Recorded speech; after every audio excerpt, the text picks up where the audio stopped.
এবং 63-তে যে বলছিল খুব ভয়ঙ্কর কথা, সেখানে ক্ষুদিরাম বসু শুধু নয়, ক্ষুদিরাম বসু, বারিন ঘোষ, ঠিক আছে, সকলকে সব বিহারি বানিয়ে দেওয়া হয়েছিল। একজন ক্ষুদিরাম সিং, একজন কুমার, ঠিক আছে, তারপরে প্রফুল্ল চাকির তো নামই বদলে দিয়েছে। সেটা কিন্তু স্বাধীনতা সংগ্রামী সন্ত্রাসবাদী, এমনি র্যান্ডাম সন্ত্রাসবাদী, মোস্ট ওয়ান্টেড ক্রিমিনাল, এদের তালিকায় ক্ষুদিরাম বসুর ছবি দেওয়া হয়েছিল। এই কথা বাঙালিদের একটা দিক হচ্ছে, বাঙালিদের যে স্বাধীনতা সংগ্রামে অবদান, মানে এমন নয় যে একটা 2% শেয়ার হোল্ডার। ক্ষুদিরাম বসু সন্ত্রাসবাদী, ক্ষুদিরাম বসু সন্ত্রাসবাদী, এই কথাটা তো নানাভাবে নানা সময় বিতর্ক হয়েছে, হিন্দি বইতে বারবার এটা করা হয়েছে। হাসি হাসি পর্ব ফাঁসি দেখবে ভারতবাসী, এমনকি এটাও বলতে হবে যে নরমপন্থী, চরমপন্থী, এরকম ধরনের আমাদের যেরকম ইয়েতে রয়েছে, ঠিক আছে। কিন্তু সন্ত্রাসবাদী কী ধরনের শব্দ? আর তখন তো আর এইরকম সবই মুখে গার্ড, কোমরে গার্ড, কানে গার্ড, মাথায় গার্ড, বুকে গার্ড, এরকমভাবে তো ক্রিকেট খেলা হতো না। ক্রিকেট তখন মরদের খেলা ছিল, ঠিক আছে। জমির দখল নেয়, পুঁজির দখল নেয়, রাষ্ট্রের সরকারের দখল নেয়, দেশের দখল নেয়, এরকম না। সাম্রাজ্যবাদ সবচেয়ে ভয়ঙ্কর জায়গাটা হচ্ছে এটা আমাদের চেতনার দখল নেয়। কি সিপিএমের থেকে বেশি তা তো না। আমি নিজে বাংলা পক্ষের সাধারণ সম্পাদকে বলছি, বাংলা পক্ষর যে জনবল, ঠিক আছে, সমর্থক বল, এটা সিপিএম, তৃণমূল, বিজেপি এদের থেকে বড় নয়। এখানে গত 15ই আগস্ট লালকেল্লা থেকে ভারতের প্রধানমন্ত্রী নরেন্দ্র মোদী যখন 6 জন স্বাধীনতা সংগ্রামী শহীদের নাম নিলেন, 6 জন স্বাধীনতা সংগ্রামী শহীদের নাম নিলেন, তখন একজনও বাঙালি স্বাধীনতা সংগ্রামী শহীদের নাম নিলেন না সেই 6 জনের মধ্যে। যখন ভারতের স্বাধীনতা সংগ্রামী শহীদদের মধ্যে 90% হচ্ছে বাঙালি। কিছুদিন আগে কেসরি 2 একটি হিন্দি মুভিতে দেখা যায় ক্ষুদিরাম বসুর নাম পরিচয় নিয়ে বিভ্রান্ত, এবং সেই বিভ্রান্তে সরব হয়েছিল রাজ্যের তৃণমূল কংগ্রেসের নেতৃত্ববৃন্দরা।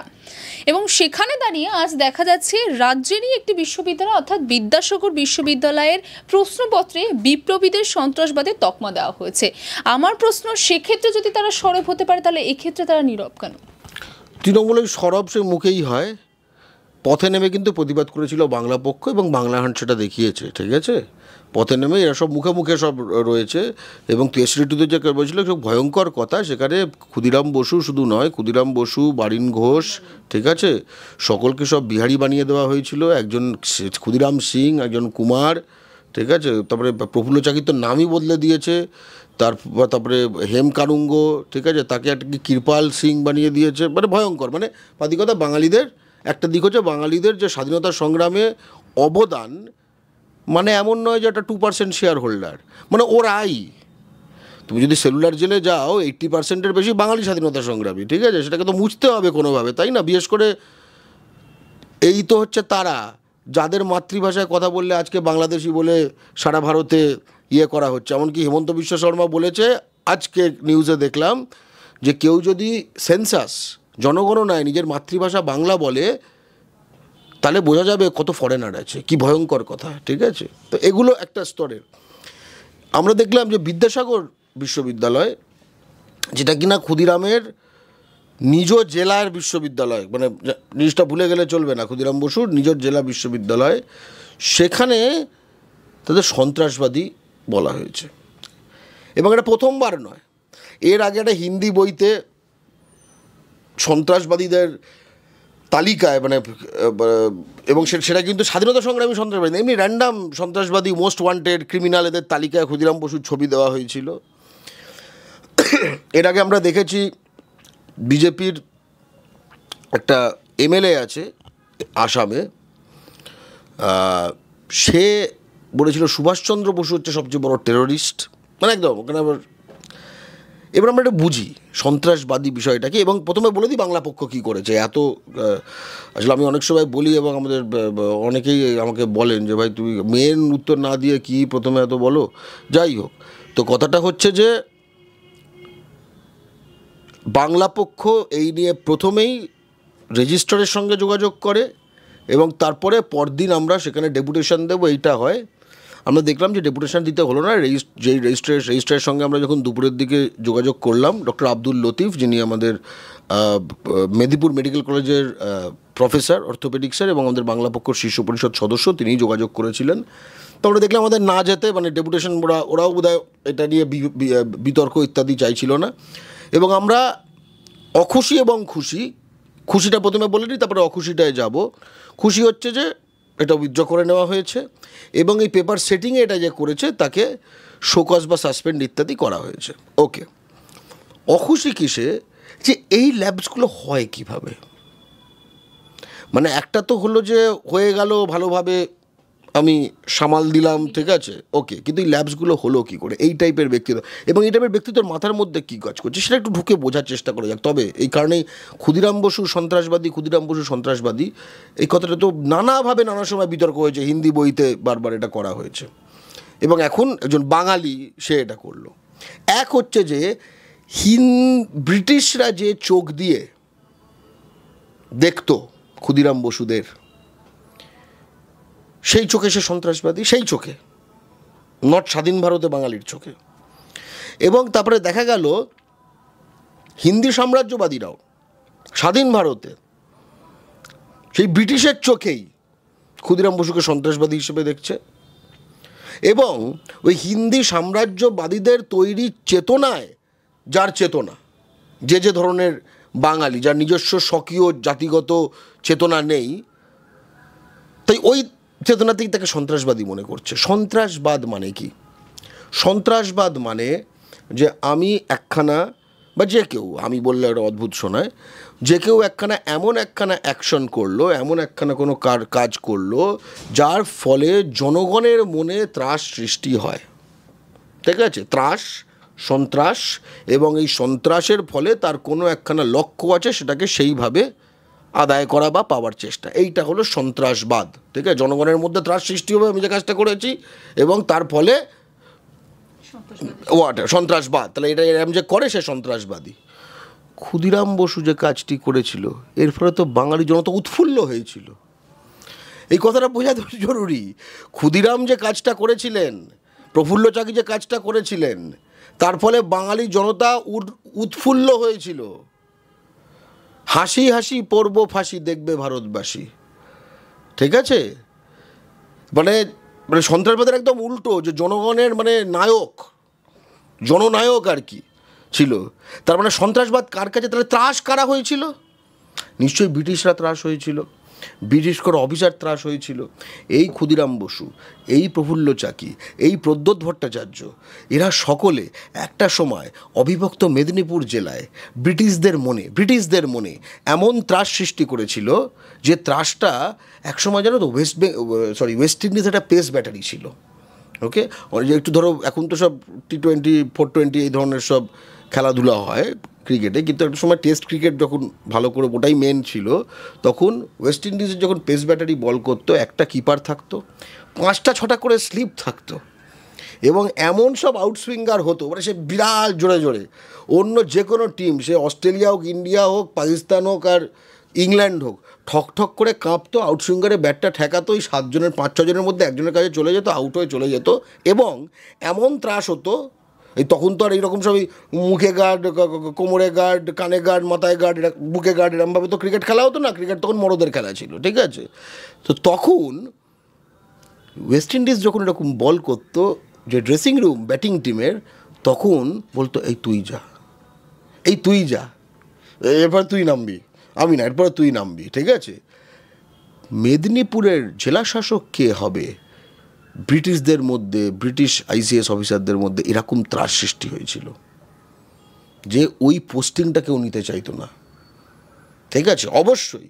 কিন্তু জনগণের মনে, বাঙালি জনতার মনে, মেদিনীপুরের বাঙালির মনে তখন উচ্ছ্বাস, উৎফুল্ল, যে হ্যাঁ ত্রাসে রেখেছি, ঠিক আছে। এবং আসলে কি হয়েছে বলুন তো, এই সন্ত্রাসবাদী কথাটা, এই যে ত্রাস সৃষ্টি করা হচ্ছে সন্ত্রাসবাদী, যেরকম আরও এরকম কিছু কথা রয়েছে, ঠিক আছে, মানে উগ্রপন্থী, ঠিক আছে। আমার মনে হয় যে এক্ষেত্রে যদি তুমি বোঝাতে চাও যে তুমি ধরো যে আন্দোলন সশস্ত্র, অহিংস সশস্ত্র, তুমি এইভাবে বোঝাতে পারো, ঠিক আছে। কেউ যদি বোঝাতে চায়, অবশ্যই আমাদের স্বাধীনতা সংগ্রামে নানা ধারা ছিল, কিছু ছিল পিটিশনের, কিছু ছিল হচ্ছে মানে তোমার ধরো ওই ব্যারিকেডে ঠেলাঠেলি, ঠিক আছে, এবং কিছু ছিল একদম বোমা, গুলি, বন্দুক, রাইট। তোমার এগুলোকে তুমি যদি ফারাক করে বলতে হয়, শুধু স্বাধীনতা সংগ্রামী বলতো, তো আমি এই ধারাগুলো বোঝাতে পারছি না। তুমি বলো যে সশস্ত্র, যারা স্বাধীনতা সংগ্রামী ছিল, ঠিক আছে? তুই এমনকি এটাও বলতে পারো যে নরমপন্থী, চরমপন্থী, এরকম ধরনের আমাদের যেরকম ইয়েতে রয়েছে, ঠিক আছে? কিন্তু সন্ত্রাসবাদী কী ধরনের শব্দ? আসলে না আমাদের মাথাগুলোকেও না আমাদের যেটাকে বলে মানে সাম্রাজ্য, আমাদের মাথার মধ্যে থাকে সাম্রাজ্যবাদ, ঠিক আছে? সাম্রাজ্যবাদ শুধু মাটির দখল নেয়, শুধু জমির দখল নেয়, পুঁজির দখল নেয়, রাষ্ট্রের সরকারের দখল নেয়, দেশের দখল নেয়, এরকম না। সাম্রাজ্যবাদ সবচেয়ে ভয়ঙ্কর জায়গাটা হচ্ছে এটা আমাদের চেতনার দখল নেয়। চেতনার যখন দখল নেয় তখন তুমি শাসকের দৃষ্টিতে, তখন তুমি নিজের ইতিহাস, তোমার বহিরাগত শাসকের দৃষ্টিতে তুমি তোমার নিজের ইতিহাস তখন তুমি দেখতে থাকো। কিন্তু আমরা সেই বহিরাগত শাসকের অনুগত্য হবই বা কেন? যাদের কাছ থেকে স্বাধীনতা পেয়েছি তাদের অনুগত্য হয়ে কেন আমি আমার নিজের বাংলার ইতিহাসকে আমি? তার কারণ বাংলার স্বার্থে, বাংলার স্বার্থে এবং বাংলার শর্তে, বাঙালির স্বার্থে ও বাঙালির শর্তে ইতিহাস তো আমরা লিখতে অভ্যস্ত নই। যেরকম আমি একটা ছোটো উদাহরণ দিচ্ছি, ছোটো উদাহরণ দিয়ে বুঝবে। আমাদের বাংলার সম্রাট ছিলেন শশাঙ্ক, ঠিক আছে, বঙ্গাব্দ, যার রাজ্যাভিষেকের সঙ্গে যুক্ত। আর দিল্লির রাজা কে ছিল? দিল্লির থানেসার, মানে নর্থ ইন্ডিয়া ইউপি বেল্টের রাজা ছিল তখন হর্ষবর্ধন, রাইট? তুমি যদি যে কোনো ইতিহাস বই তুমি যদি খুলে দেখো, তুমি দেখবে যে হর্ষবর্ধন তার সেনা নিয়ে পূব দিকে গেল, মানে পূব দিক থেকে গেল, রাইট?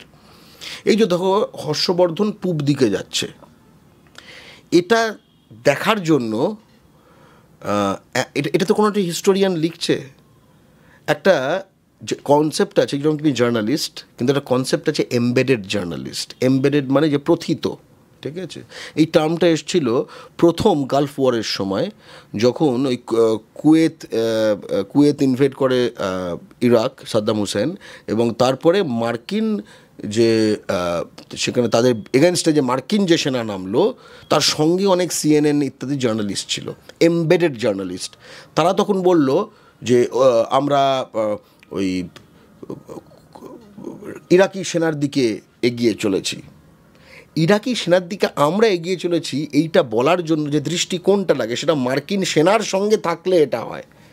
এখানেই যদি এই জার্নালিস্ট থাকতো ইরাকি সেনার সঙ্গে, সাদ্দাম হুসেনের সেনার সঙ্গে, তাহলে ওরা কি বলতো? ওরা বলতো মার্কিন সেনা এগিয়ে আসছে আমাদের দিকে।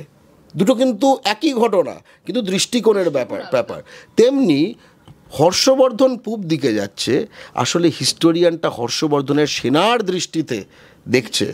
সে যদি শশাঙ্কর সেনার দৃষ্টিতে দেখতো, সে বলতো পশ্চিম দিক থেকে হর্ষবর্ধনের সেনা আসছে, পশ্চিম দিক থেকে। তার দিকটা তো পূব দিক থেকে না, তার পশ্চিম দিক থেকে আসছে।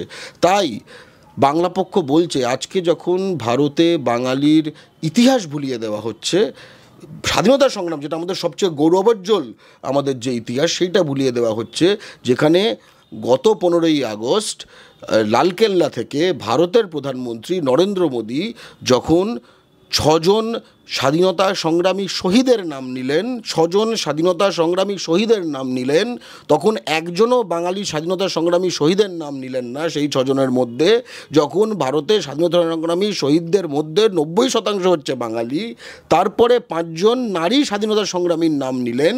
এই নারী স্বাধীনতা সংগ্রামীদের মধ্যেও একজনও বাঙালি নারী স্বাধীনতা সংগ্রামীর নাম নিলেন না, যখন নারী স্বাধীনতা সংগ্রামীদের মধ্যেও 90%-র বেশি বাঙালি।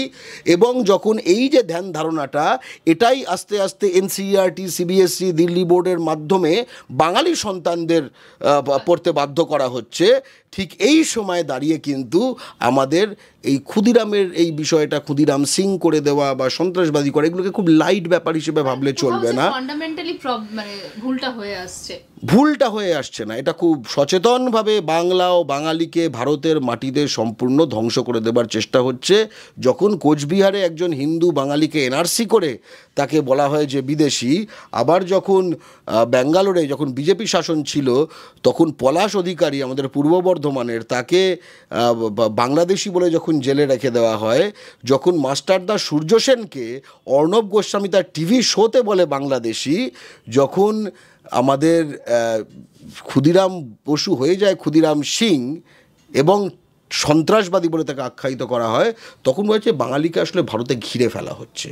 ঘিরে এগুলো আসলে ভয়ঙ্কর এক মানে মানে এগুলো হচ্ছে আসলে গণহত্যা বা নাৎসিরা ইহুদিদের যা করেছিল তার প্রাথমিক ধাপ এগুলো, এবং এই প্রাথমিক ধাপে কিন্তু এদের রুখে দেওয়া সম্ভব, সেটা বাঙালির ঐক্যবদ্ধ বাঙালি জাতীয়তাবাদী প্রতিরোধের ফলে। এবং আমি হতাশ এক্ষেত্রে তৃণমূল দলের যে মানে ভূমিকায়, কারণ যথেষ্ট নয়, ঠিক আছে।